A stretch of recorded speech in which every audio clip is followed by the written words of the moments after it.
Blog Talk Radio.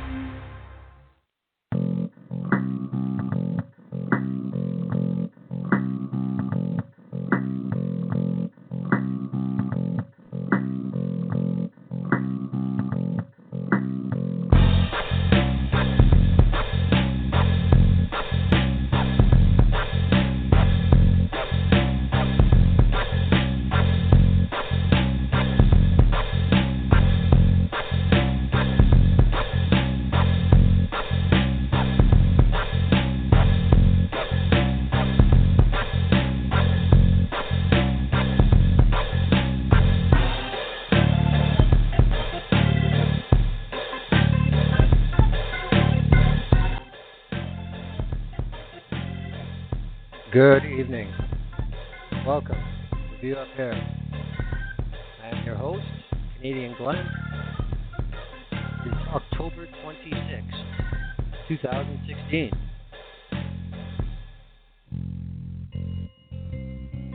Tonight, we welcome back Meghan Sali of OpenMedia.org. Third appearance for OpenMedia on the View Up Here. Tonight we will be looking at the Canadian Year in Review from a digital perspective. Open Media works to keep the internet open, affordable, and surveillance-free. Their specialty is community-driven campaigns to engage, educate, and empower people to safeguard the internet. We're going to cover a few things that are really obvious. There's a couple things that aren't, that will become obvious as we move through the rest of this year and the spring of 2017, when apparently 26,400 consultations will all come back to haunt the government.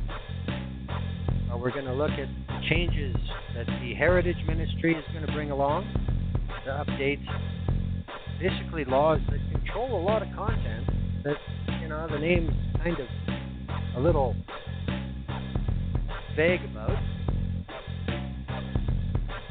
Navdeep Bains, the Minister of Innovation, Science and Economic Development, is making a lot of noise about a innovation program. And Canada is sorely lacking compared to a lot of countries. We're going to touch on that. Of course, we're going to talk about C-51, the hearings that have been almost stealthily moving their way across the country. And we'll also touch on Open Media's intervention for a case before the Supreme Court of Canada. So we've got a lot to cover in just a short amount of time. Now I welcome to the air Meghan Sali. Good evening, Meghan. Hi, Glenn. Welcome to the show. Thanks a lot for having me back. Oh, my pleasure. Like I said, I know there's a lot of people out there that know, just from the numbers of your campaigns and the people who make their position known with your assistance, with your tools, with your campaigns. Open Media has a good rep, and you guys are busy, busy, busy. So tell me, where would you like to start tonight? Yeah, so why don't we start with innovation agenda and a little bit about how there's a potential overlap between what's happening on the innovation front and potential policies that are being suggested by Heritage Minister Mélanie Joly in a CanCon review. Kind of unlikely, strange bedfellows, but an interesting interaction between those two files, and we're watching very closely to see how they're going to shake out in the coming months. Well, I've been looking at the statement that Minister Bains made for his vision to build Canada as a global center of innovation, and right in that letter, they mention Minister Duncan from Science, Minister Chagger from Small Business and Tourism, and of course Minister Joly at Heritage fits into this picture as well. She does, and I mean, I think that an innovation strategy is a really important part of moving Canada forward, of making sure that we have jobs of the 21st century, new digital jobs that can really create a lot of growth and a lot of wealth in Canada. But there's also some interesting opportunities there for I think maybe undermining the attempts to kind of bring that innovation strategy to Canada. So a big part of what he said in the innovation strategy is how innovation is a path to growth, and we need this inclusive plan so that we can have a confident nation of innovators. And I think that they've hit the nail on the head correctly. That providing for the entire nation to be a part of that innovation strategy is really an important step forward. It's important that ordinary Canadians can innovate, can be a part of the digital economy. And I think that's why, some of the suggestions coming out of the Heritage Ministry's consultation on Canadian content and on how to fund that in the digital age are potentially concerning, and that's what OpenMedia has been paying a lot of attention to over the last couple of weeks. Well, the thing about Minister Bain's statement is, which I found very good. He said, Canada needs a bold, coordinated strategy on innovation that delivers results for all Canadians. We don't need another report on what our challenges are.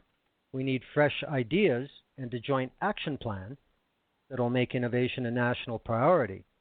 Well, that all sounds really good, but, as you mentioned, with Heritage maybe having some conflicting aims, and we've heard this before. So, is this really going to go anywhere? Hopefully? Yeah, well, we hope it will. And I think that, it's been correctly identified that really being inclusive and allowing all Canadians to participate in that innovative society and to remix and recreate and to provide ideas is really essential. And so that's why we've been paying really close attention to some of the suggestions that have been coming out of the Heritage Ministry's consultation. So Heritage Minister Mélanie Joly has been also traveling across the country, doing nationwide consultations with Canadians on how to fund Canadian content in the digital age and how to best promote Canadian content in the digital age. And I think that that's an aim that's shared by Canadians. I think that there's conversations to be had about what exactly constitutes Canadian content, and those are always very interesting and fraught. But I think that one of the things that we're really concerned about is the idea that there will be, new fees levied on internet service that will unfortunately serve to keep a lot of Canadians from being able to really meaningfully participate in that innovation agenda, in that innovative society that's being envisioned by Minister Baines in the innovation agenda. So a couple of those policies, that we're paying really close attention to, and these are all just on the table right now. Minister Joly said that everything is on the table in this CanCon review and consultation, and she's certainly right in that regard. We've heard all sorts of interesting suggestions. If you follow the hashtag DigiCanCon, you'll see all sorts of interesting conversations that have been had across the country.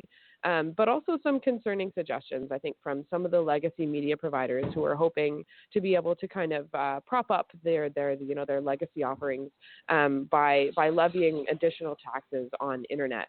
In particular, one that we have seen that's been suggested and that we know that the government is considering is an ISP tax. So essentially a new tax that would be imposed on ISPs. And that would really, we believe, find its way onto the monthly bills of Canadian internet subscribers, with the aim of promoting Canadian culture in the 21st century. Now, unfortunately, we already know that Canadians pay some of the highest prices in the industrialized world for what is, lackluster service. And really, I think that we recognize that Canadians can afford to pay more for internet access. And if we're aiming for an innovative Canada where everybody can participate in that conversation and everybody can contribute, that's a really concerning suggestion that we're going to be making access to digital services and online services more expensive, putting them further out of reach of not only, the average Canadian, but of scientists, of small businesses, of other innovators in Canada who will, potentially have to bear the brunt of this this potential new levy that's aimed at supporting Canadian content. In many cases, legacy television content that arguably, is not necessarily where we need to see the most growth. Well, the thing is, there really hasn't been a look at what heritage does since the Mulroney days. I mean, 1991, the Broadcasting Act. I don't think really a whole lot of Canadians understand how huge this cultural, quote-unquote, industry is. 600,000 jobs, almost $48 billion a year, and things are only moving forward. I mean, since the Broadcasting Act was looked at last time, we've seen YouTube show up, Netflix, iTunes. There's so many ways content and intellectual property can be disseminated now, and the Canadian laws are really way behind on this, are they not? I mean, I think you could argue that, but I think also at the end of the day, this proliferation of online platforms and services has really brought more variety to Canadian life. It's brought the opportunity for more and more Canadians to participate in a way that, in a manner that suits them. It is a very individual-centric model where people can go ahead and create and suggest and remix and recreate on whatever platforms they want. And I think that keeping an eye on how that's moving is really important, but also making sure that whatever we do, we tread lightly in this area. We don't want to see, things like over-the-top taxes that are levied on particular services like Netflix, which has been something actually that the Heritage Minister has said, they're not going to do. We're not entirely sure that that's off the table, but we think that there's certainly it's important to be careful about the way that we craft policy around this, so that we don't cut Canadians off from the way that they're already using the internet, but also from innovative new products and services, many of which we're hoping that maybe the next YouTube or Netflix will emerge from Canada. And potentially, with some of the steps that the government is looking at taking, that's not going to drive that. That's not going to push Canadians to be in a place where they're able to be those innovative startups or start those innovative projects that can become those really big powerhouses and that can really fuel the Canadian economy. So I think that that's important to bear in mind. And additionally, important to bear in mind that there are so many ways, so many interesting ways to fund Canadian content without necessarily levying, flat fees on internet service or on particular services. And one of them, that I think that people sometimes overlook is the idea that there are these services out there that are not necessarily paying sales tax. So the GST or HST in Canada. And so levying that, I think, would even the playing field for many of the services that are complaining, that these folks are getting a free ride, and also provide a lot of revenue for Canada to be able to funnel back into what they consider Canadian content, be able to promote our Canadian cultural shared endowment. Okay, I'll just tell you dropped out a little bit there in the last 10 seconds. But yeah, that does seem to be the public focus of what Heritage wants to do. But from the big tell, from the big data side, I imagine the big three, they're looking at this as a way to further entrench their control, are they not? They're really seeing this as an opportunity for, and I think that you are seeing the big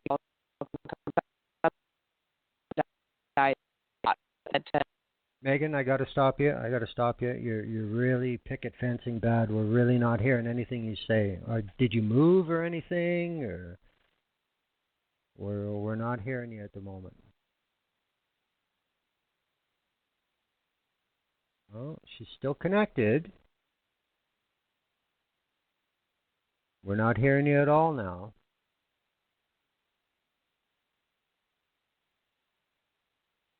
Now, how ironic is this? We're talking about digital freedom and digital access, and our esteemed guest seems to have lost their connection. Megan, I don't know if you can hear me, if you can, perhaps disconnect and reconnect the same way. We'll see if it makes a difference. If I see you drop from the board, I'll know you've done that. But we're not hearing you at all right now. Well, I'll keep an eye on the switchboard. Megan, you can keep trying to talk. If we hear you, I'll shut up. Oh, this is just so frustrating. We have limited time with Megan anyway. We don't need this. When I mentioned the point of the big three, I do want to mention that earlier this spring, there was an appeal. And last year, there was a decision that Bell, BCE, could not discontinue the wholesale rate system for access to their infrastructure. And Bell asked for an appeal to Cabinet on the CRTC decision. And Bell lost. The decision of the CRTC was upheld, and the wholesaling was maintained. Basically, Bell wanted to force smaller ISPs to behave like retail customers, and that was not allowed. The reason this came up is there's a bill in Quebec which will be doing this, and it also has provisions to block access for websites that they don't deem appropriate. And you're back? Hello, Megan.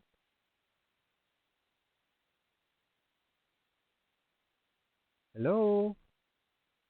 Okay, I show you is connected on the board, but I'm not hearing you. No, okay. That call is dropped. I guess she will try again. Isn't this fantastic? So basically, Bell lost in their attempt to maintain the control they wanted on broadband. So that's a good sign. But as far as innovation itself goes, Canada is lacking very badly. Research and development in Canada ranks 26th in OECD nations. Okay, I can hear background noise. You're here. I'm back. Sorry about that, Glenn. That's okay. Did you hear me when I couldn't hear you? I did not hear you when you couldn't hear me. Okay, I went over the rejection of the cabinet appeal from Bell, and Perfect. I went over a couple numbers about how far behind Canada is in research and development, and that's as far as I got. And I think that, I think that at OpenMedia we're really optimistic about where the government is going to be going in terms of the innovation agenda. We were pleased to see in terms of the Bell appeal that they did come to reject that. I think that was a sign that they really are taking their job seriously in terms of the innovation agenda. What we're also waiting to see now is some other important files on the move.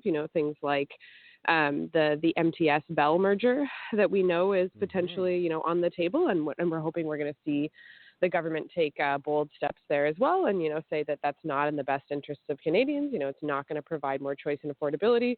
It's not going to get more Canadians online, and it's going to make internet access more expensive.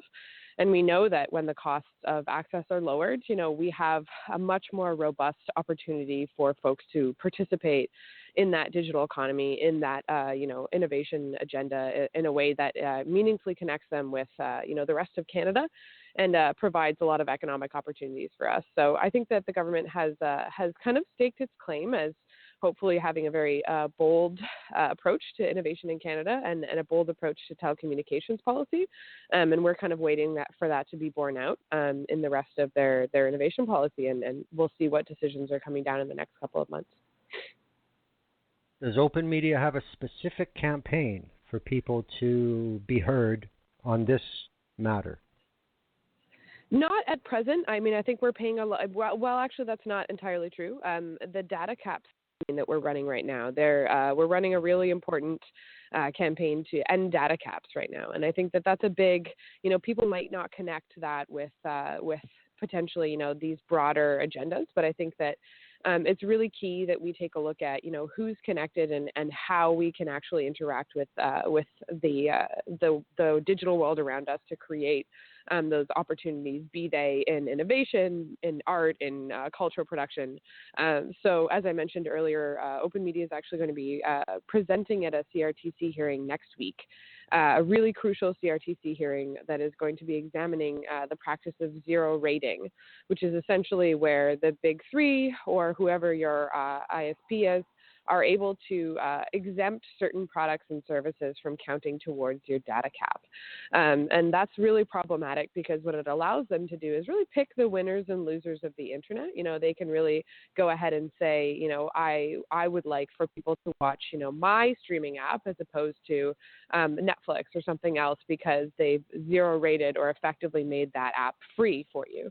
And it's not just for things that are, online video. It's for a number of different services. And what we're really hoping that the CRTC is going to do is they're going to really clearly say, protect net neutrality. This is not in the best interest of Canadians who want to see an open web. But we're also hoping that they're going to make really bold strides towards ending data caps in Canada. Canadians are, I think, some of the only people in the world who have caps on wired internet. It just seems outrageous, I think, to many people that, their wired internet, their home internet should have a cap on it. And I think that that's where these problematic policies that have, our telecom companies choosing what we're going to be using from services to, different online tools is really born out of this conversation that we're constantly having around data caps. So we're actually calling on the CRTC to end data caps. And if you'd like to take part in that campaign, or your listeners would like to take part in that campaign, they can go to act.openmedia.org/datacaps. And we can talk about ending data caps for all of Canadians and really making an opportunity for Canadians to get more involved in the digital economy. I agree, and the only thing I would add to that is a statement from the Rogers CEO. His rebuttal to those questions were, "We're not running a charity here." Well, that tells you where their motivation is coming from, as if Rogers and Bell and TELUS aren't making enough off Canadians already. Well, and we know that it's not charity that keeps these companies going, and it's not a charitable act to allow more Canadians to have access. It's just good business. So realistically, I think he's undermining his own point at the end of the day, and we're hopeful that, like I said, that the CRTC, under the leadership of Chairman Blais, is going to really take bold strides on this, and we're looking forward to seeing our team at OpenMedia really make those strong arguments that we've been kind of crafting for the last several months. So that's something to look forward to. November the 3rd, it'll be televised as well. So if anybody is interested in taking a peek at it and participating in the conversation, I think the more people we have, concerned about this issue, the better. And we've seen a lot of talk about this in the last couple of months around data caps, even in the U.S., with T-Mobile, maybe flawed program of ending data caps entirely. So that's the direction we're headed in. Sounds great. Now, how about we move on to the grandfather of all ridiculous laws, C-51? Let's do it. Yes. So C-51, still here. If we're taking a look at the Liberal Party's performance, the Liberal government's performance in the last year, I think C-51 really sticks out like a sore thumb in terms of things that we were hoping would have gotten fixed sooner than this. Over 300,000 Canadians spoke out in 2015 calling on the government to repeal Bill C-51. It's clearly a violation of our freedom of expression rights. It's clearly an overreach of, police and security powers. But unfortunately, we still find ourselves with this terrible law on the book. And every single day, people are living under this flawed system where their privacy rights are being impugned. And the government is crisscrossing the nation, as you mentioned, doing in-person hearings. And what we're really hoping to see come out of this is a full repeal of Bill C-51. We've been calling for that for a full year, and I think that it's time to really put the pressure on the Liberal government and say that, this is not something that you can continue to drag your heels on. Now, these consultations on C51, they will be wrapping up pretty soon, and there is also a tool that OpenMedia has for this as well, right? Save Our Security? There is, yeah. So the in-person hearings are going to be wrapping up at the end of this week. However, the online consultation will be continuing to run until December the 1st. And we think it's really important that folks take the time. We've built a tool that provides talking points and really helpful guidelines as to how to answer these questions, because it's difficult to do it when if your listeners have read any of the consultation documents, or even it was the green paper that the government put out with the consultation and when they launched it, it's heavily skewed in favor of more police powers.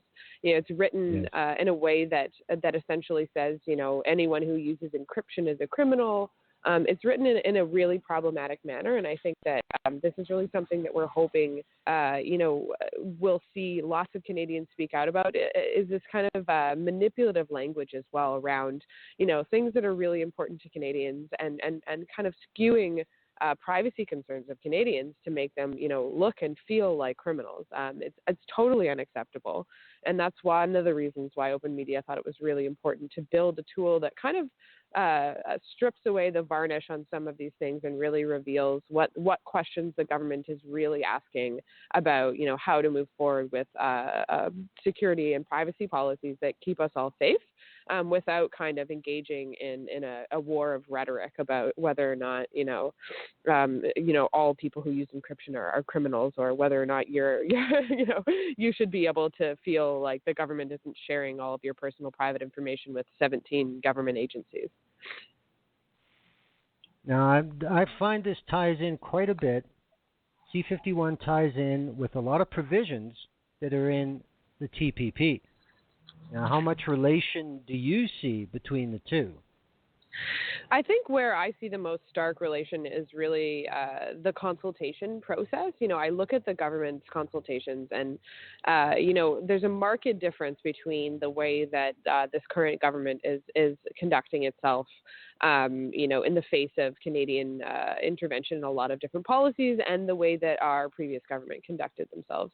But I think that the thread that runs through both of these issues is, this consultation thread. And will we really be listened to? Because I think the Canadians have made their positions very clear on both of these issues. C51, as we mentioned, saw a huge public outcry. And as well, the TPP has been seeing sustained public opposition for, 5 years from Canadians. Yes. But now we're in this phase of let's consult about it, which was never something that I think the previous Conservative government made a priority. And that is a priority for the Liberal government right now, and I think that that's great to see. However, I think it still remains to be seen what happens from those consultations, and whether or not the feedback from Canadians will go into that, what we kind of call the black box of consultation, where consultation goes in and then nothing comes out. And so I think that it's really our job in the coming months to keep, to hold the government to account on actually listening to Canadians and making sure that the results of those consultations, the policy decisions that are made, reflect the feedback that they've received. So that's kind of where I see, I think, the connection between C51 and the TPP, and both of those issues have seen a lot of energy and effort put into them by the government to really, reach out to Canadians. And now we need to make sure that they are actually listening to what we're saying. So a big part of what OpenMedia has been working on in the last couple of months as well is facilitating feedback to the consultation process on the Trans-Pacific Partnership.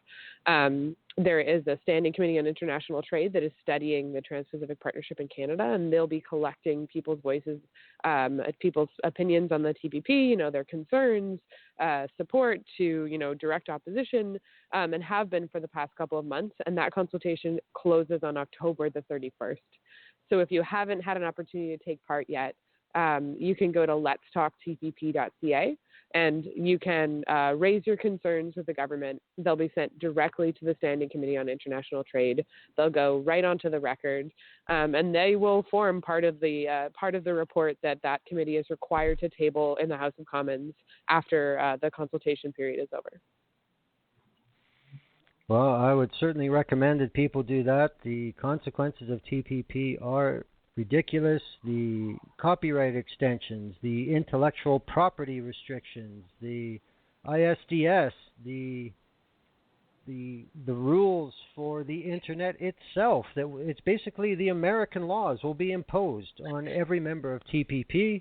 That is an undermining of our sovereignty, and people need to speak out on that. Now, it sucks that we didn't have 3 or 4 minutes there. We had dead silence. I know you have to get going, Megan, but anything else you would like to address before you got to leave us? Maybe about your intervener status at the Supreme Court? Absolutely, yeah. I can spend a couple of minutes to talk about that as well.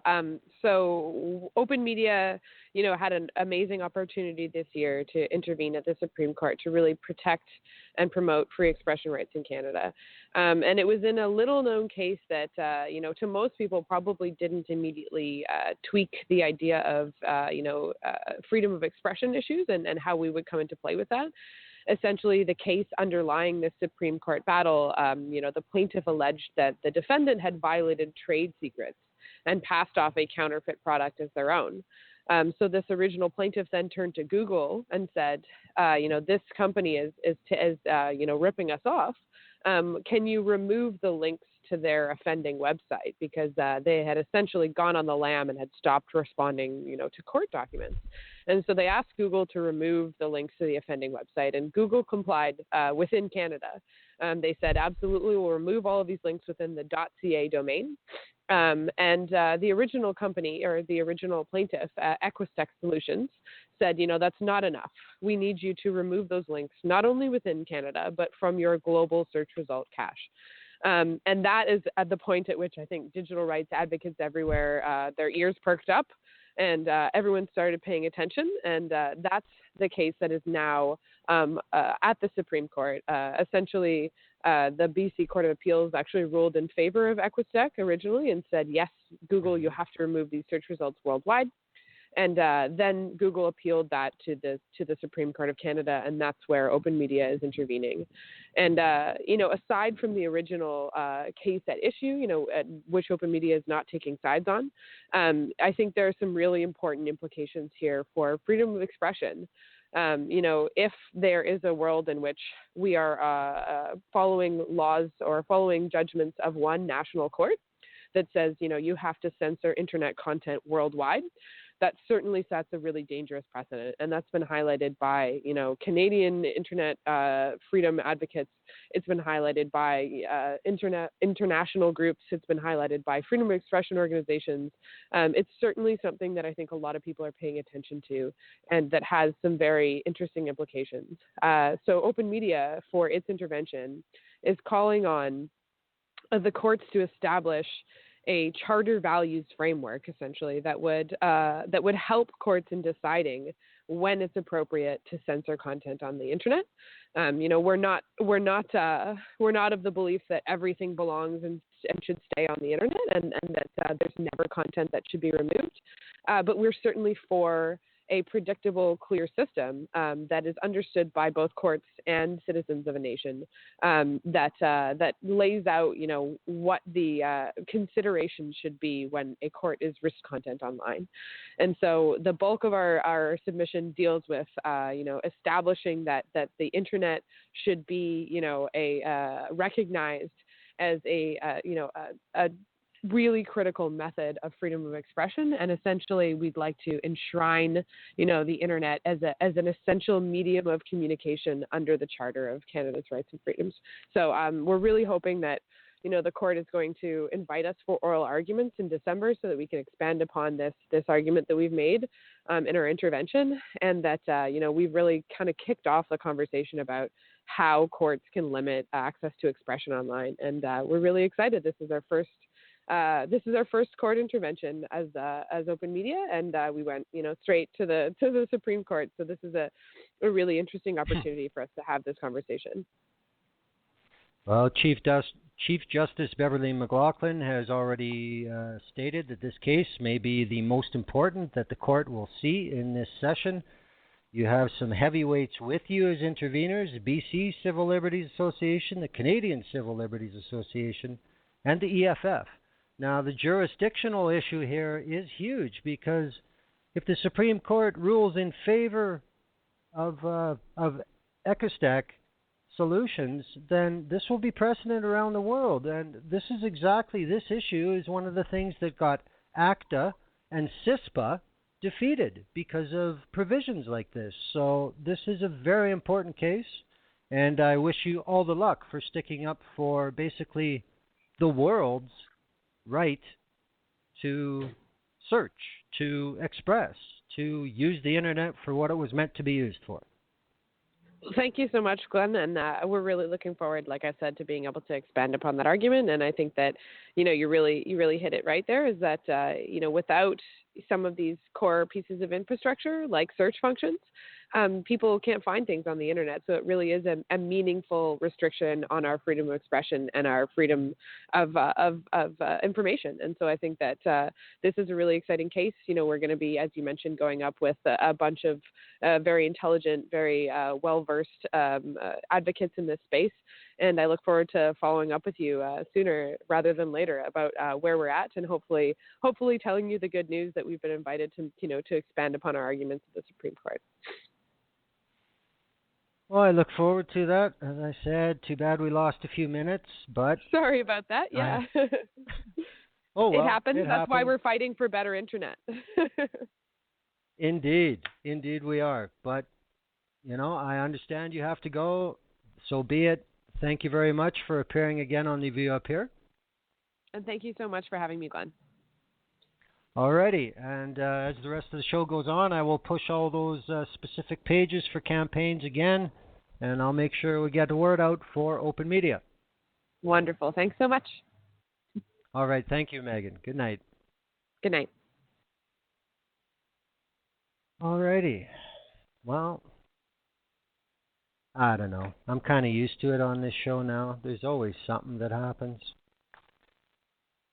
But the important thing is we just keep on going, God damn it. There is a lot more to be said for the issues that Megan brought up. Unfortunately, she could not be with us longer tonight. But hey, better than nothing, right? Alrighty, what I will do is we'll have a little musical interlude.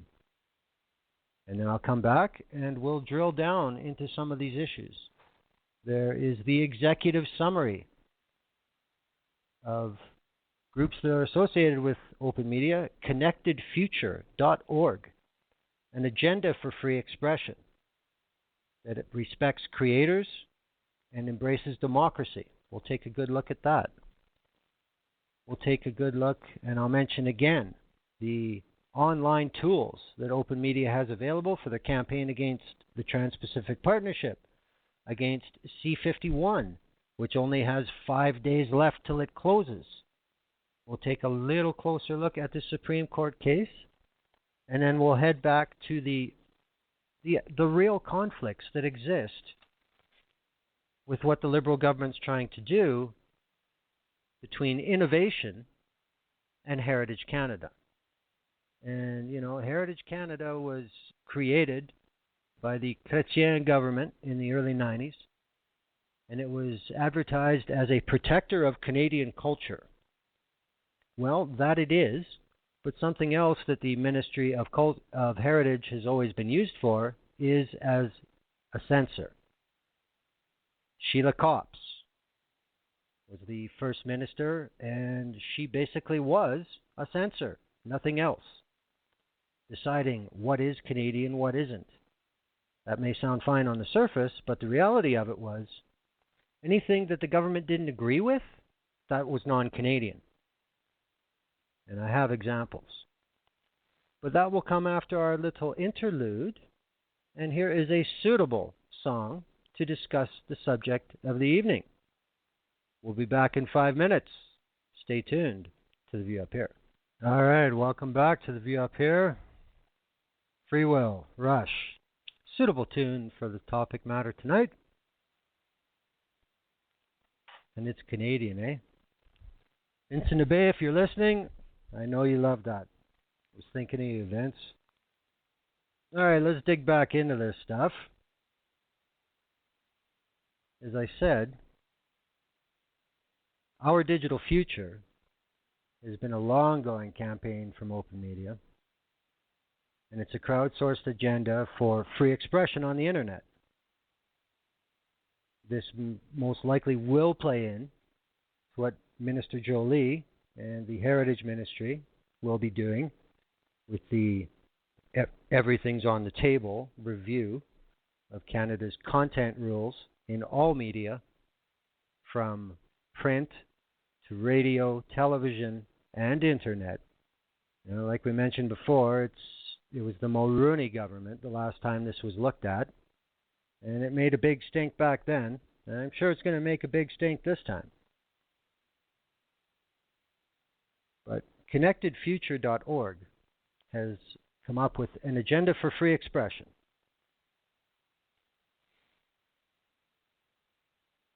Connectedfuture.org is the specific web page from OpenMedia for this campaign. Now, the statement, I don't think anybody can disagree with. At its best, the internet encourages us to share, use our creativity, and express ourselves freely. It fosters the same key experiences that help us preserve our imaginations and our capacity to learn as we grow from children into adults. Now, what OpenMedia has heard from the hundreds of thousands of users who have participated in their projects is that the internet has the power to bring people together around these common learning experiences and shared values. This includes both those who want to share and those who want to create. In fact, the internet provides us all with new ways to exercise our right to freedom of expression. It was March 2013 when this program, when the Connected Future campaign started, and that was back in the time when defeated laws that were proposed, such as ACTA, the Anti-Counterfeiting Trade Agreement, and CISPA, the Counterintelligence Sharing and Protection Act, were brought up, and they were quite rightly seen as nothing but infringements upon the internet and other forms of media, right down to live performance art. They were killed. They were too extreme. The outcry was too large.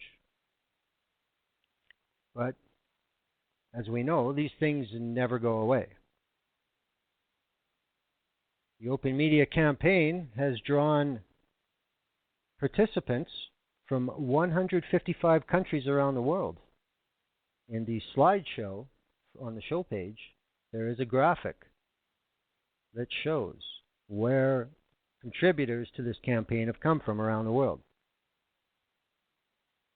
The reason that Connected Future has stuck around so long is not only because of things like ACTA and CISPA, but the TPP now. And in fact, CETA as well. There is no agreement that comes before any government that does not include controls and imposing limits on freedom of expression. That's not a good thing. OpenMedia.org, they have many, many tools, many ways to have your voice heard. No matter where you're from in the world, they will be able to link you with a tool where you can get your comments directly passed on to the correct person in your country, in your government, who's responsible for changing these rules that will limit your freedom on the internet.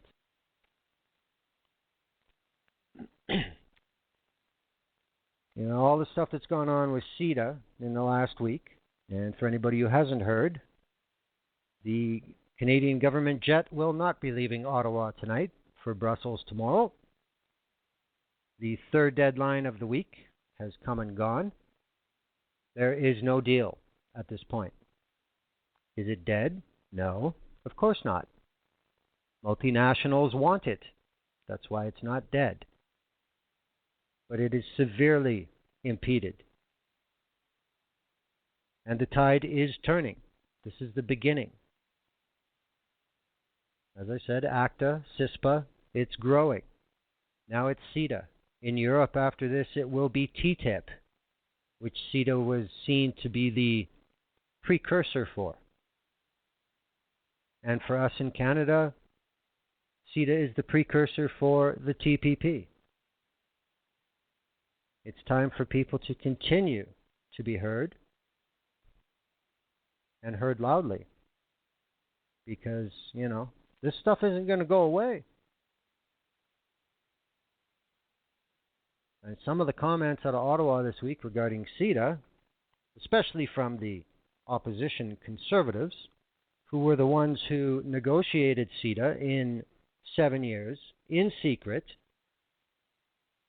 The text for CETA was not available until it was leaked and posted. Then suddenly, I guess we'll show it. Save face, assholes. But the issues are the same. The Trans-Pacific Partnership specifically has, I believe, 37 sections, and only 5 of them deal exclusively with trade. 5,544 pages. Also negotiated in secret until it was leaked. The TPP agreement would be a third of the world's consumer market and upwards of 40% of the value of the global market. So who was in on writing it? Well, the same old characters. Multinational corporations had a seat at the table from day one. The electorates of all these countries saw nothing. This is the pattern.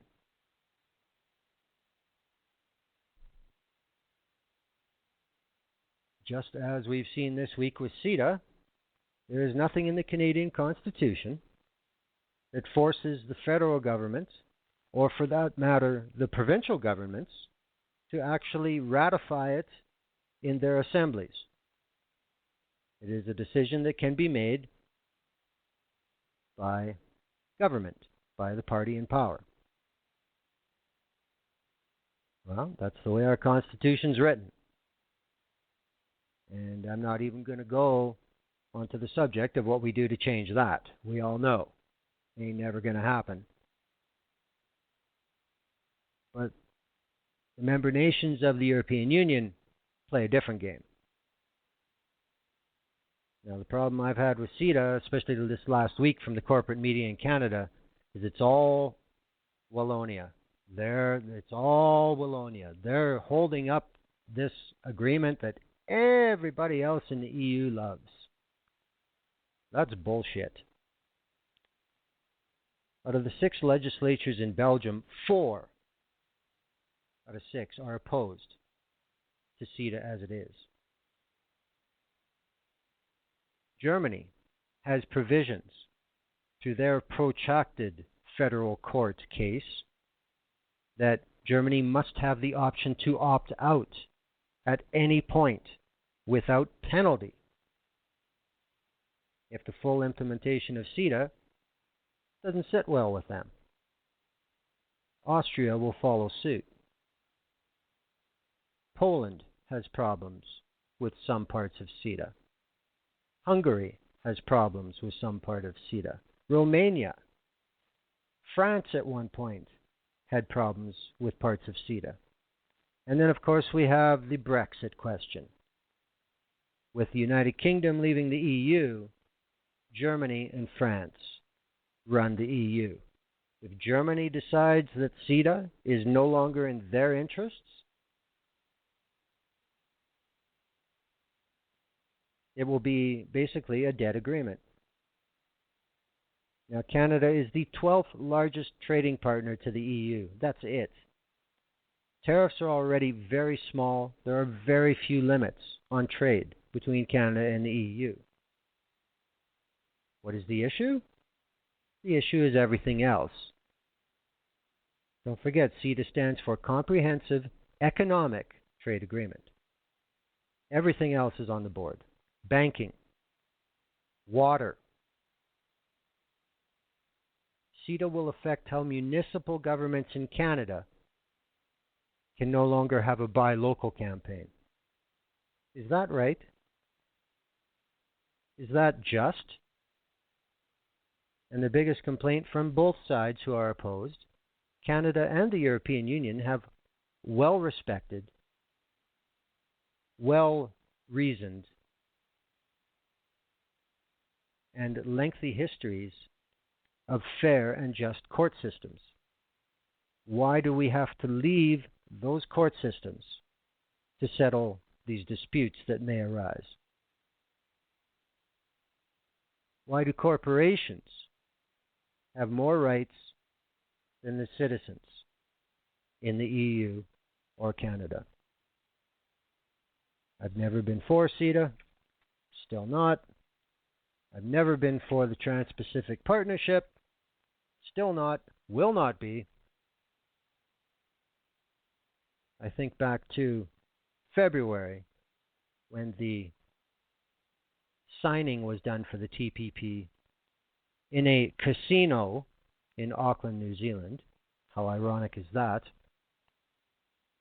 Out of the 12 trade representatives there was only one that was not smiling for pictures, and one that was not waiting for the United States to answer questions before they spoke up. That single solitary international trade minister was Chrystia Freeland. Chrystia Freeland, in her best-selling book, before she entered politics, dragged the TPP through the mud. She said it was a terrible deal for citizens. I believe there is an opening in Canada. The minister knows how shitty that deal is, but yet now, as Minister of International Trade, she is acting as a minister of the government. And she signed that letter of intent, but she wasn't overly happy about it. And she made it quite clear to the press from the world at that event that there will be an ample opportunity for Canadians to be heard. So, you got 5 days left, people. Make your voice heard, please. C-51 has come up again recently, a lot. The consultations end very soon. It was a whirlwind public tour, which really doesn't surprise me much. But still, as Meghan said, the online portion does have a different timetable than the public consultations. There have been the usual criticisms, 3 minutes per speaker, no answers from the committee. Basically, thanks for coming. You can go now. Very small venues, very few numbers of chairs, people out in the hallway because, they just don't want to let everybody in because they know what side everybody's on. Fuck the TPP. So again, OpenMedia.org, the tool for C-51 is Save Our Security. OpenMedia has always been of the position that C-51 should be repealed in its entirety. I would tend to agree with that. Anything would be better than leaving this monstrosity as it is, but repeal is the right thing to do. There have been study after study after study, and from people all across the spectrum, from currently the Privacy Commissioner of Canada, saying that there are huge problems with C51, to ex-commissioners of CSIS saying there are big problems with C51, to academics and scholars, not just from Canada, but from all around the world, did C51 and said, this is a piece of shit. There is no oversight. There's no accountability. And something else that rarely gets heard is there is a part of C51 called the Information Sharing Act. You hear about the 17 agencies. Well, in actuality, once it goes to those 17, they have their own internal mission. At the end of the day, it can be over 120 agencies can get your information without proving they need it. This is not right. There's no oversight. Bill C-22 has been put forward by the Liberal government, which is to establish a multi-party review committee, blah, blah, blah. It's a paper tiger. It does nothing. It examines files after the fact, and it basically looks at the administration of our alphabet agencies. It does not have anything to do with field operations, with methods of enforcement and utilization of C-51. So again, as there has been since the Anti-Terrorism Act of 2001, there's no oversight on these rednecks, on these yahoos. They pretty much get to do whatever they want.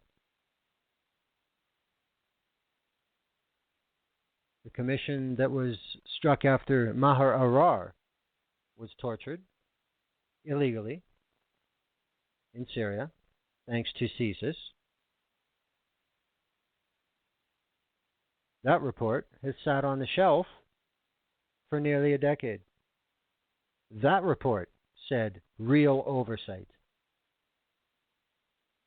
Reports since then have said, the Omar Khadr report, real oversight. Nothing's been done. And now C-51 is law, and it basically legalizes no oversight before it just, fell through the cracks, as the spooks like to say. Now it's legal that there's no oversight.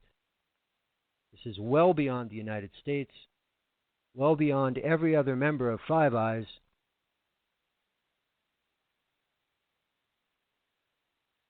It's wrong. It's an infringement on the Charter of Rights and Freedoms, without a doubt. And for the new emperor, keep saying sunny ways, that's just a plain old crock of shit. That's all that is. C-51 is, in my opinion, the most offensive law on the books in Canada. And the longer something stays on the books, the more it gets used, the more it gets its envelope pushed, the harder it is to pull back from the powers it gives. C-51 allows decisions of Canadian citizens being basically having no habeas corpus. You can disappear and be held. Nobody knows. You're never charged. And this is a decision of the minister, not a court. This doesn't happen in democratic countries, but it happens in Canada. C-51. OpenMedia.org, save our security.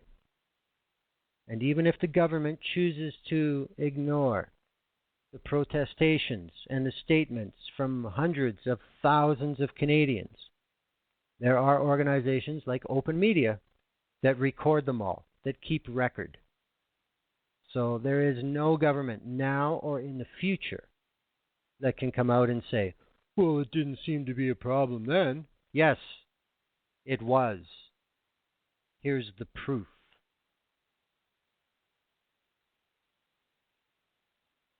Make yourselves heard. And I'll touch back again on the court case about removing search results. This is also something that was first proposed in ACTA and was proposed in CISPA. Then it was under the guise of first copyright infringement, which is very similar to what this case is. Then after that, it was under the guise of terror, which seems to be a fit-all for these people, without an explanation. Oh, I should just touch on that again. As far as C-51 goes, the definitions in C-51 have been found to be laughable by just about every constitutional expert and or lawyer, not only in Canada, but around the world. Definitions of supporting terrorism are simply not defined. They are, again, whatever the minister decides. So, let's think back, shall we? Who have been the ministers of public safety? Of course, everybody remembers Anne McClellan for starting this trip down shitball lane. But let's just look at the Conservatives. Vic Taves, Stockwell Day, Stephen Blaney. Are these the guys you want deciding what is anti-Canadian? Because, you know, they're such open-minded, level-headed people. They always have been. Basically, if you shit blue, you can't do no wrong. Otherwise, go to jail. Now we have Ralph Goodale, the senior member of the Liberal caucus. He's seen it all. He was in Chrétien's cabinet, for Christ's sake, in the early 90s. Now he's back in cabinet again. This is 2016. You think he doesn't know how the game works? And he's the Minister of Public Safety. You think Ralph is in any hurry to take some powers away from the government that the Harper government gave to every government to come at this point? Save our security. OpenMedia.org.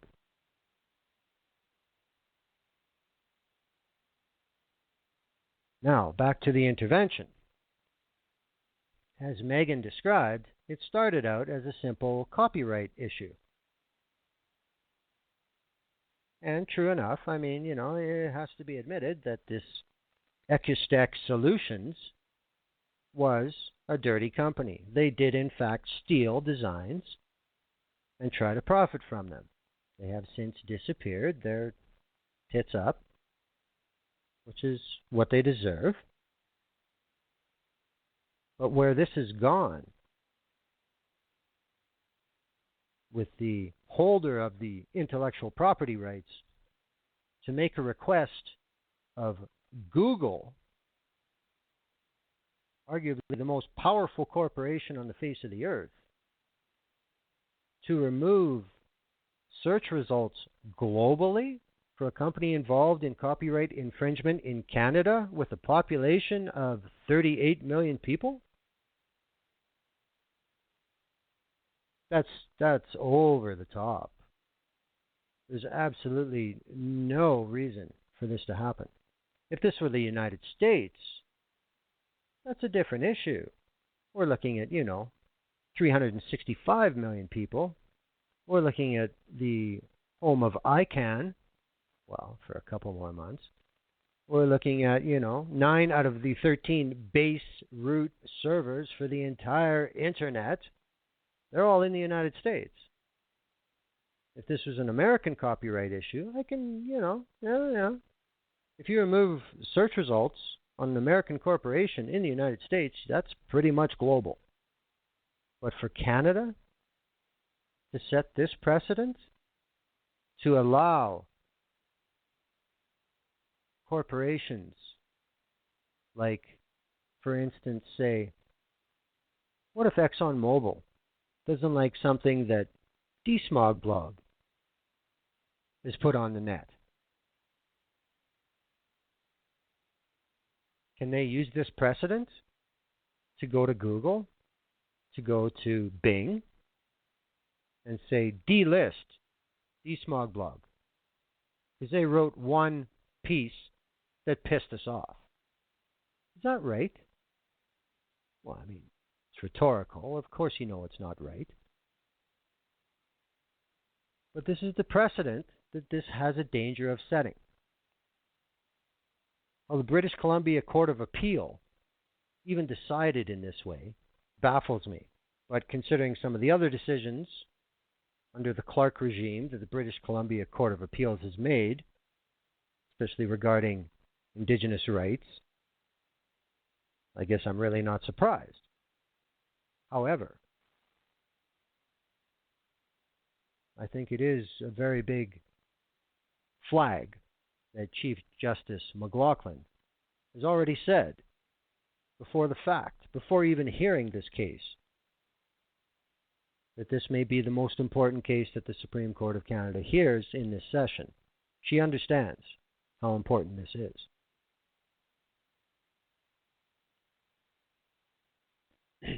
OpenMedia did apply for intervener status, and they got it. Now, this case has been going on since 2014. Now, the intervener status that OpenMedia got was to make arguments defending free expression online and the rights of global internet users to access information. As Meghan said, OpenMedia are not taking sides on the original ruling. They're only arguing that free expression is a core mechanism of the internet, and it should be explicitly considered by the court when it comes to restricting access to online content. The case to be made for the internet should be a protected medium of communication under Canada's Charter of Rights and Freedoms. If let's have a hypothetical situation here. Let's say that the Supreme Court of Canada decides that the BC Court of Appeal was wrong. Google cannot be forced to remove global search results over this puny little Canadian copyright case.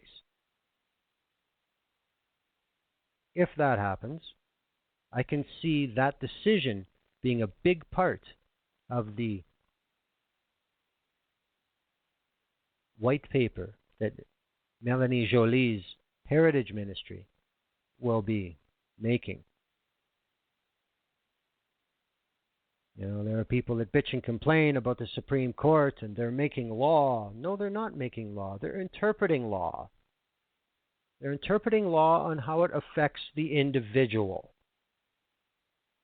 And if it wasn't for the Supreme Court in the last 10 years, we would be far more fucked than we are. So anybody who says the Supreme Court is making law is talking out of their ass. Usually it's someone who helped make the unconstitutional law who says that. But this is an extremely big precedent to be set, and it will have a global audience.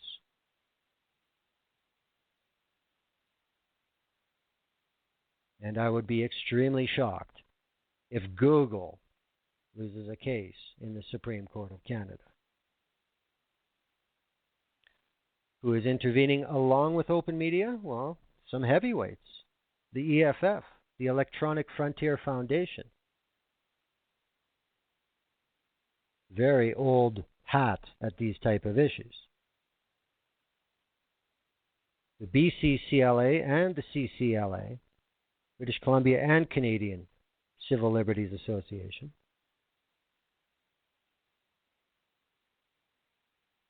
Now, there are more and more cases like this worldwide where this is being tried, this is being tested. Where can we get a Supreme Court to set this precedent for us? So corporate censorship has another way into the internet. If the court sides with Google, it will be a very strong signal that national courts at the highest level will not be able to legislate a global medium like the internet.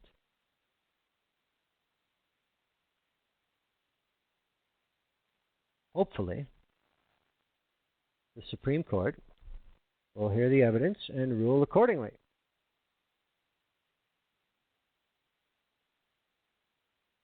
Now, the executive director of OpenMedia, Laura Tribe, made a statement when intervener status was granted. She said, "We're intervening in this case to defend free expression online and the right of people everywhere to access information freely. The internet is an essential tool for free expression for people across the globe. That's why we're fighting to establish the explicit protection of free expression online in one of the most influential courts in the world." Which is true. The Supreme Court of Canada is held in very high esteem, for good reason. Our tribe continued, "The stakes couldn't be higher, as the outcome of this case will be felt worldwide. This case has the potential to set a precedent for perfectly legal and legitimate links to disappear off the web because of a court order in the opposite corner of the globe. But we're intervening to argue that we should all benefit from clear rules that ensure we can express ourselves freely and have essential access to information online." I think that's the real motive behind this case. A court order in the opposite corner of the globe. You know, with things like CETA and TTIP and TPP. Seems to be the order of the day, does it not?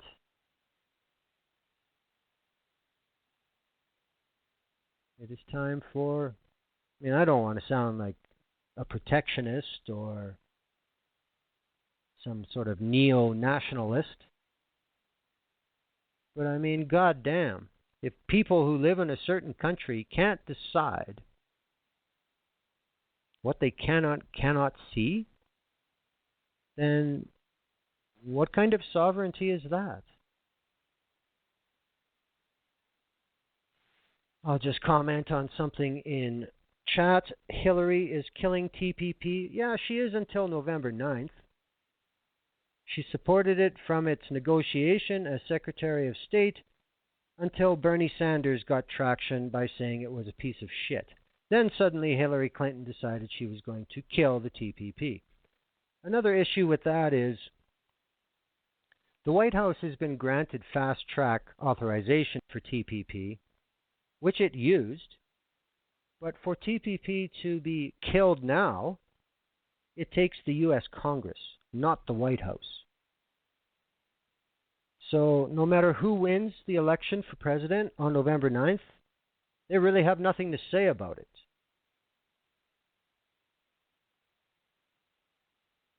It's bullshit. It will be the U.S. Congress that will decide if the Trans-Pacific Partnership is ratified in the United States, not the White House. The White House simply got fast track to do exactly what Chrystia Freeland did, to send their representative to Auckland to sign the letter of understanding. That's it. Just like now in Canada, TPP must be passed in the Assembly to be ratified. In the United States, it must be passed in the House and the Senate. So this whole argument of who's for it and against it in the presidential election doesn't really matter at all. But I guess it sells papers.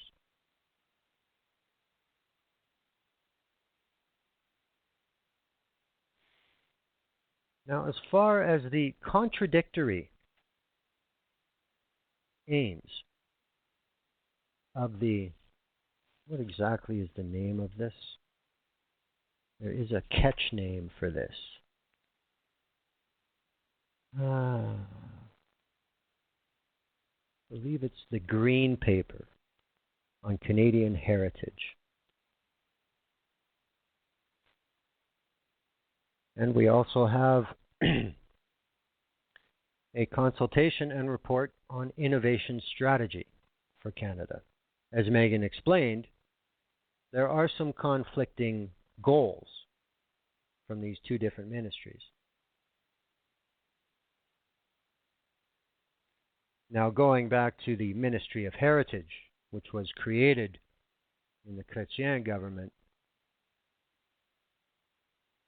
at that time, that was post-NAFTA ratification, and there was a lot of public concern about American culture taking over Canada. I mean, sleeping with an elephant. I mean, people in Malaysia and Thailand and Western Africa can't escape American culture. How the hell are we going to do it? But it's not a matter of blacking it out. It's a matter of keeping it in perspective. So that's where the Ministry of Heritage came from. Because the federal government was going to control Canadian content. They're going to make sure Canadians knew what Canada was by Canadian definition. But as I said, that wasn't all it did. I can remember in the last century, not this one, when there were problems with the procurement of military programs in Canada. And there were publications made in the United Kingdom that covered these issues globally.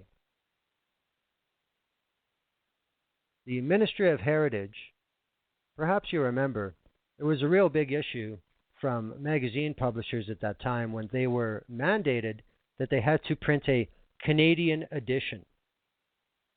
The American edition would no longer automatically be allowed into Canada because of the new Canadian content rules.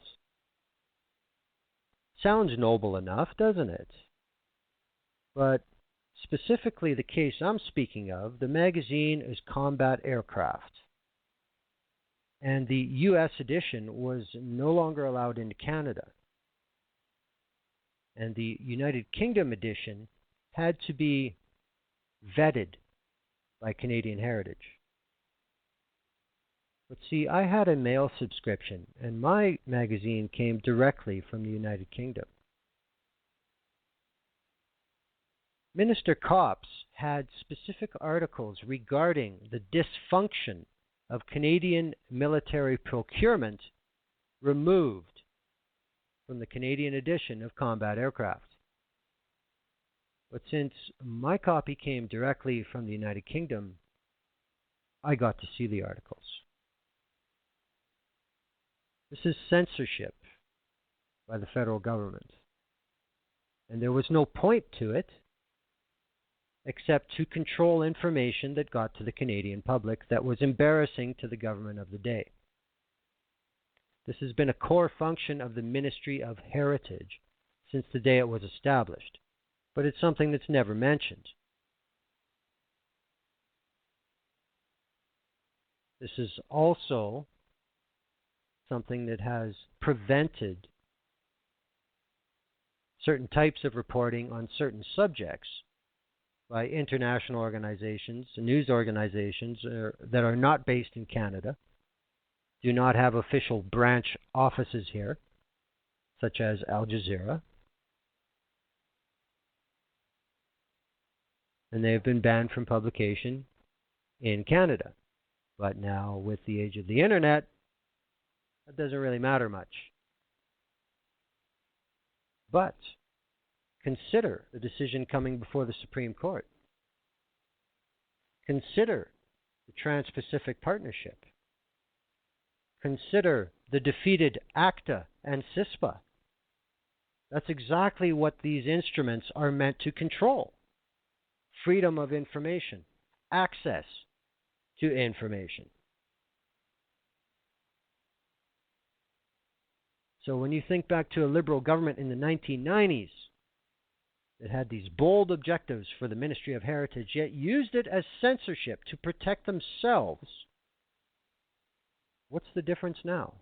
Ralph Goodale was in that government. Lawrence Macaulay was in that government.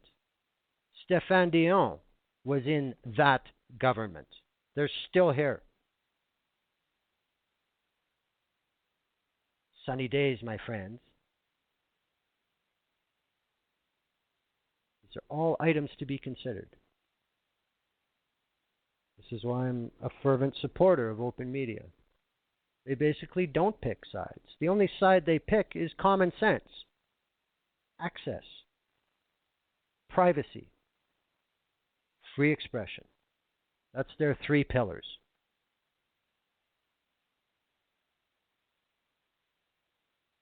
If you're a human being, I don't see how you can be against those three pillars. Hang on, cigarette lighting.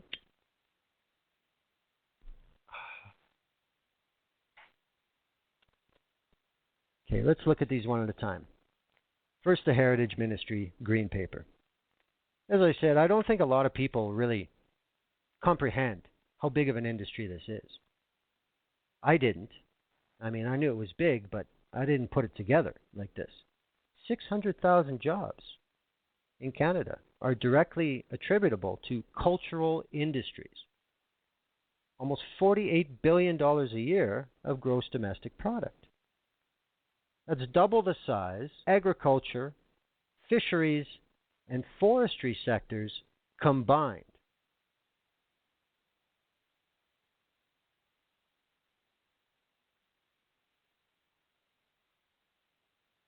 Now, it's a long time since 1991.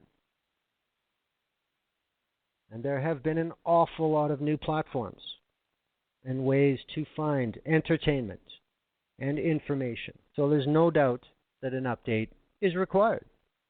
Most of the technology we use on a daily basis did not exist when this law was last made. Now there's a growing consensus that Ottawa's cultural policy toolkit can't keep up with what's going on today. And I find it pretty hard to dispute that. What exactly is on the table to be changed? Well, as far as federal laws go, we have the Broadcasting Act, we have the Copyright Act, we have the Income Tax Act, and we have the CRTC Act. Interesting enough, all four of these will also be affected by CETA and TPP. What institutions are involved? Well, of course, the CBC, the National Film Board, Telefilm Canada, and the Canada Council for the Arts. Again, all affected by international trade agreements.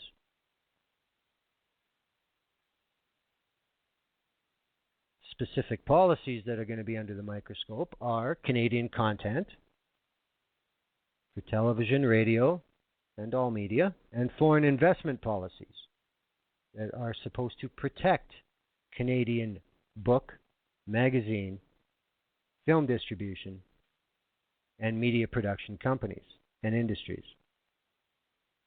Specific programs that the government runs under the guise of Heritage Canada are the Canada Book Fund, the Canada Periodical Fund, the Canada Music Fund, the Canada Media Fund, the tax credits for film and video production, funds for export promotion. So when you look at everything that's involved and you look at all the programs that are funded federally, That should be a tip-off about how big this industry is. $48 billion a year. There we go. And over the last couple of years, with numerous provinces adjusting their film and television production credits, there's been a big uproar. You know, the Trailer Park Boys almost shut down because of what Nova Scotia was doing. There have been numerous television productions that have moved from Vancouver back to the United States because of the cuts to the BC film and TV credits. Saskatchewan as well. Now, this review was not part of the Liberal platform in the election last year. It's not even in the mandate letter to Minister Joly. The only things that were in there related was boosting the budget of the CBC and the Council for the Arts and the Film Board. There was no mention at all of structural reform. This came up, apparently, according to Minister Joly. I'm a heritage minister who thinks about digital technology first and foremost. That's how I consume information and music. I'm a product of my generation. So she recognizes the importance of it in the future.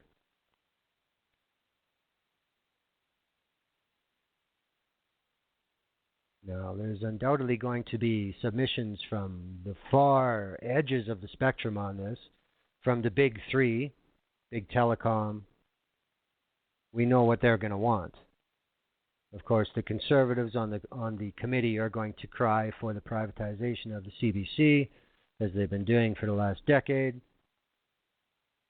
Obviously, that's not going to happen with the Liberals restoring over $1 billion of funding to the CBC.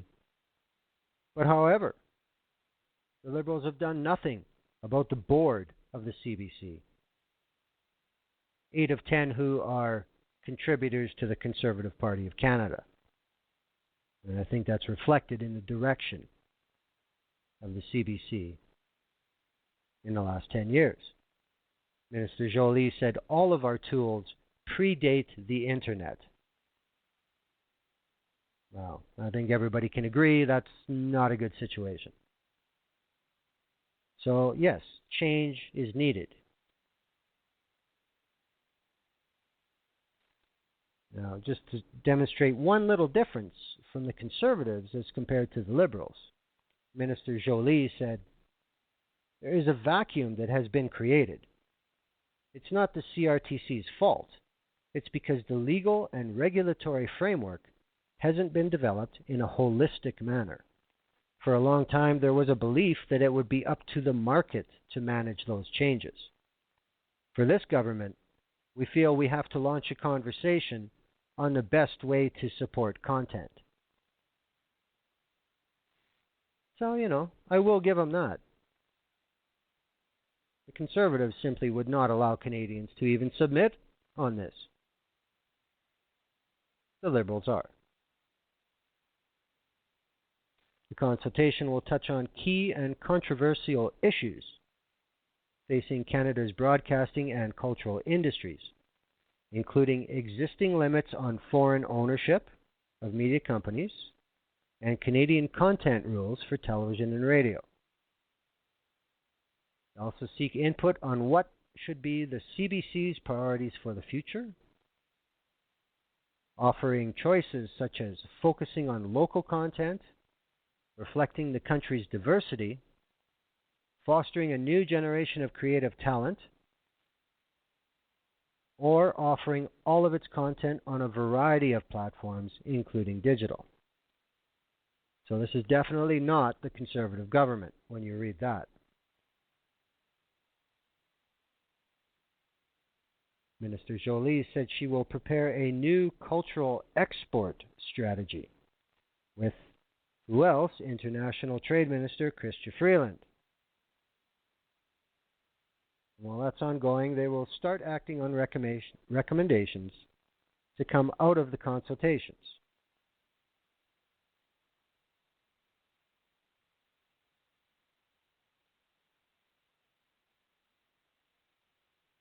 this is also where the subject has come up about OpenMedia is going to appear before committee and request government money to maintain their operations. As ridiculous as it sounds, there is precedent for this. And that precedent came from liberal governments of the past. Will OpenMedia get their money? Will they be rewarded for being the shittiest corporate managers on the face of the earth? Will Canadian tax dollars go to a failed, bloated, overextended media empire that is now effectively owned and controlled by United States hedge funds? I certainly hope not.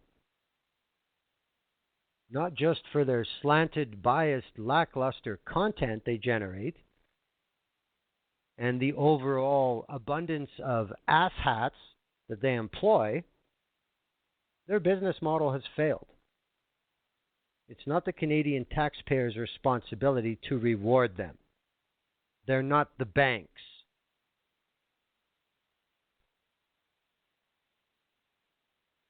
Godfrey and the rest of you clowns who made this hole, you can sink in it as far as I'm concerned.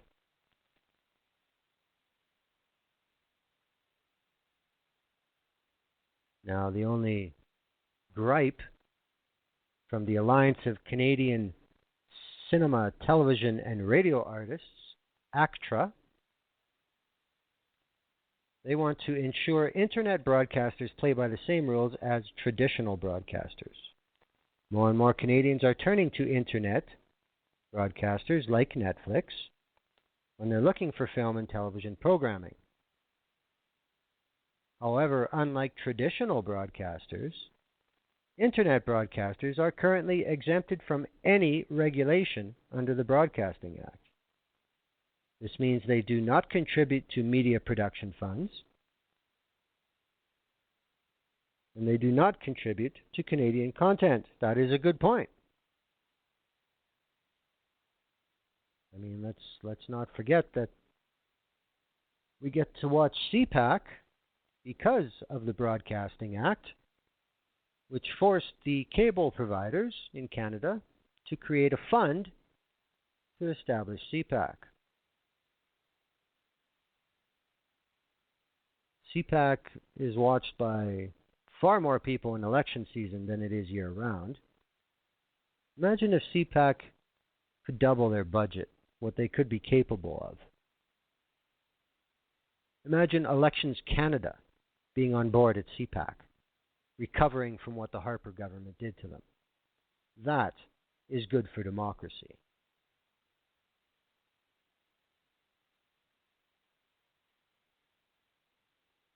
Now, the president and CEO of the Canadian Media Producers Association, Reynolds Maston, said, "We believe Canada's independent producers must be at the core of any new framework so that world-class content continues to be made by Canadians for both Canadian and international audiences across all platforms.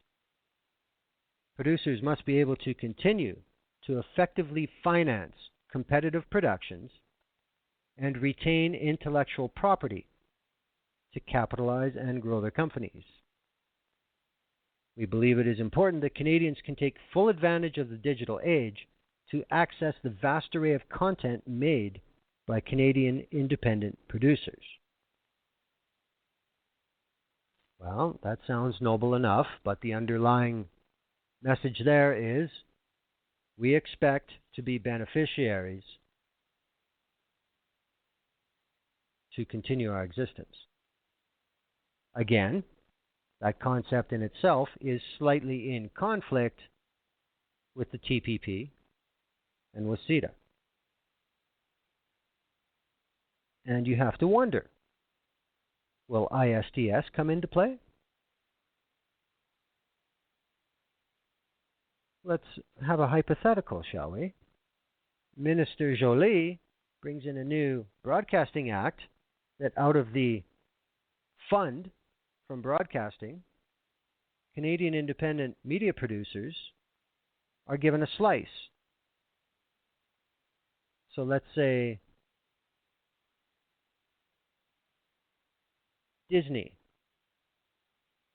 let's say Polygram, let's say Sony decides that that's a subsidy, that's unfair, that's discriminatory. Will they use ISDS to sue Canada because we're protecting our own heritage? This is what's wrong with these agreements. This is Canada. We'll decide what happens here, thank you. Fuck off. But this doesn't seem to be the overall direction that so-called global trade, global commerce, is heading. Again, when the president of the Wallonia legislature says the only beneficiaries to CETA are multinational corporations, this is the kind of shit he's talking about. And I agree with him. Now, as far as the innovation strategy, there is no doubt that Canada needs some updating. And it's going to take money. And the money should be coming from where it used to come from, the big players. If you are in a leadership position, it's probably because you have better products. How did you get them? How did you get that advantage? How do you maintain that advantage? Through your capitalization, which sooner or later, at some point in time, was assisted by the federal government. We're being left standing still compared to what other countries are doing for strategies for research and development. As I said a while ago, Canada is 26th among OECD countries for research and development. We are 22nd for science and technology occupations in the workforce. Our investments relative to GDP puts us in 13th place internationally. There is no Canadian incubator ecosystem among the global top 10. And Canada has 4 universities in the world's top 100. 20 years ago, that would not have been the case. We have a serious innovation deficit at a time when other countries from the United States to Germany to Sweden are aggressively scrambling to ramp up their already superior innovation performance.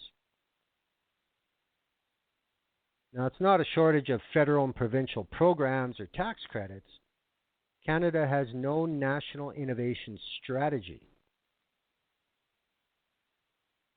The challenge for the new government will be to move beyond business as usual and raise our ambition levels, as well as making some bold changes. Now, what are suggestions? Well, Kevin Lynch is a former clerk of the Privy Council, and he is currently vice chairman of BMO Financial Group. How the hell those jobs are connected, I don't know, but it gives you a hint of what really is going on. But Mr. Lynch says, set ambitious targets and assign accountabilities. If Finland, Sweden, Israel, Denmark, and Switzerland can be in the global top 10 for private sector innovation capacity and business research and development spending, why not Canada? If the Netherlands and Australia have considerably more universities in the global top 100 rankings with significantly smaller populations, why should Canada not aim higher?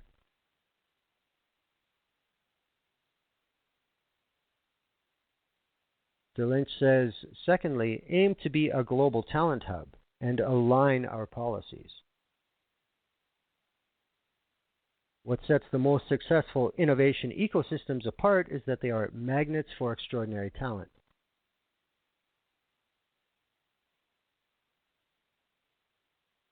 And third, he says, modernize the policy toolkit and refocus the resources being used now. The current Canadian innovation support model relies more on passive tax-based assistance than almost any other industrialized country.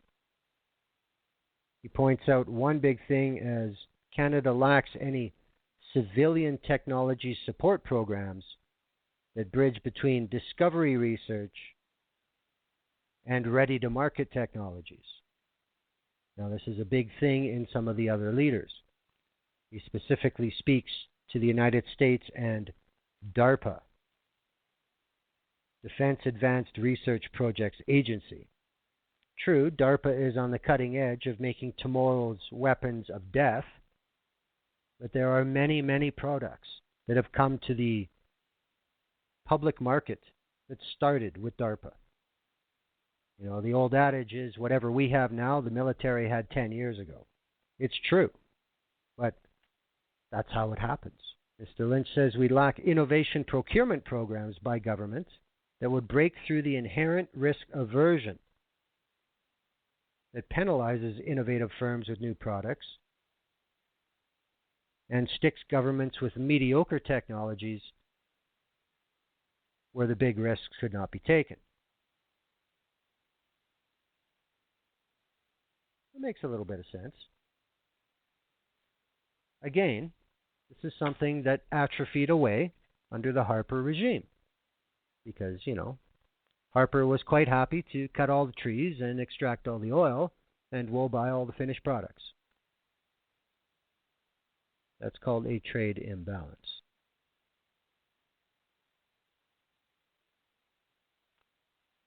Next time Meghan is on, I promise I get more than half an hour out of her, and the goddamn connection won't fail either.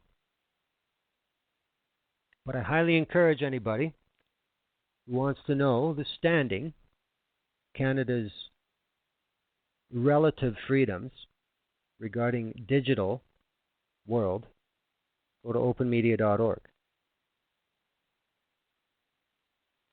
Now for the last 10 minutes, I'm going to talk about something that is upcoming. Well, first of all, a little update on future guests. Hopefully very soon, I will be recording an episode to be played in this time slot with Lila Ewell, well-known BC blogger. A lot of people have been waiting for Lila to join the BC series on The View Up Here. That will be happening. Bob Mackin will make his first appearance soon as well. The BC series will continue. The Clark government must be defeated come springtime.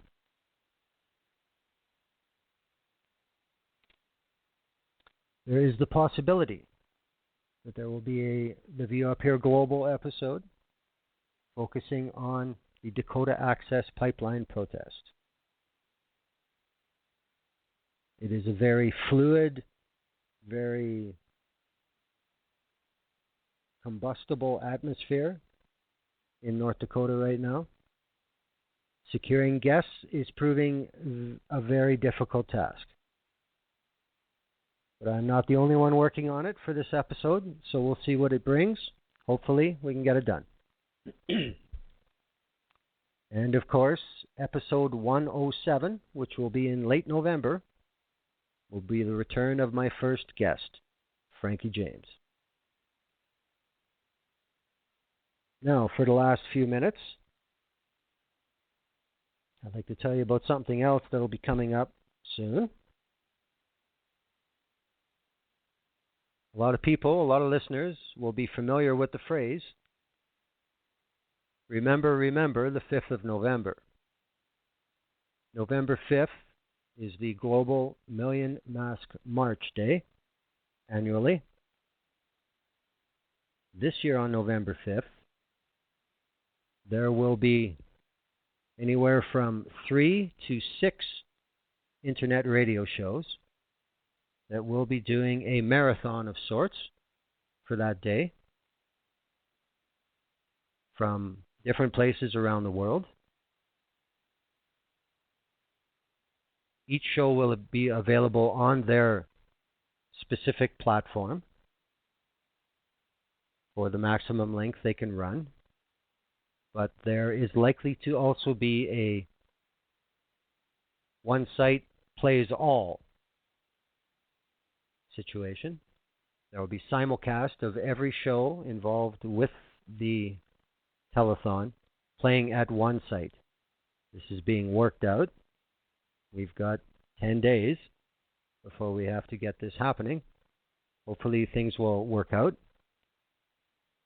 There will be some people that you are probably familiar with if you're familiar to the internet podcast world and the social protest side of things. It goes without saying, November 5th is about the anonymous movement. The content will vary from where it comes from in the world.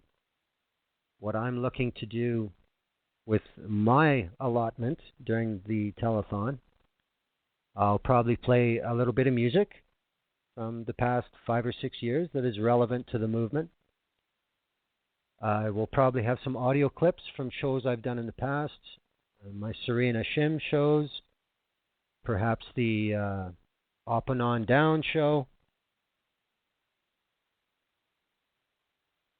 maybe the odd audio of a noteworthy anonymous video or two. I also hope to either have live or tape segments with some, take your pick, famous or infamous names of the last 5 or 6 years in North America. I could drop some names, but I don't want to do that because I'm not confirmed. Let's just say if you've listened to my show, if you listen to the Smoker Sunday shows, you should have a pretty good idea who will be on that show. I'm looking forward to it. You get a lot of opinions from a lot of places. The movement anonymous. But the most accurate descriptions come from actual experiences and actual players. And that is what this entire telethon will be aiming to do. Other shows will also have live guests from Million Mask protests around the world. So far we have London, England, we have Los Angeles, we may have Toronto. See how I said that like an American? We may have Tirana. We'll see where else we have. But it's going to be a group effort for the good of the collective and for the history of the collective. The Arab Spring, Occupy, Optionology, and there have been Canadian historic moments. Rehtaeh Parsons, Amanda Todd, the disappearance of Minister Baird. Anonymous, deeply involved in all of them. So I look forward to doing that, and I'll give more details when I can. Otherwise, as far as fuckery goes, myself and Porno Puppy will be doing a WWE Hell in a Cell preview show this Saturday night. I know it's Halloween weekend, but we don't care. We're doing it anyway. That'll be on Saturday night. I thank you for listening to the show tonight. I thank Meghan Sali from OpenMedia.org. I thank OpenMedia for the work they do. I thank the people in chat tonight. And I thank everybody who listened, live and through archive, as always. Nice, tidy little 2-hour show for tonight. Imagine that. Who's on next week? Well, I don't know. There's some possibilities, but for now, I don't know. We'll see. I'm going to play us out. As I hear in my ear, 90 seconds left in the live show. The rest of the song will go into archive.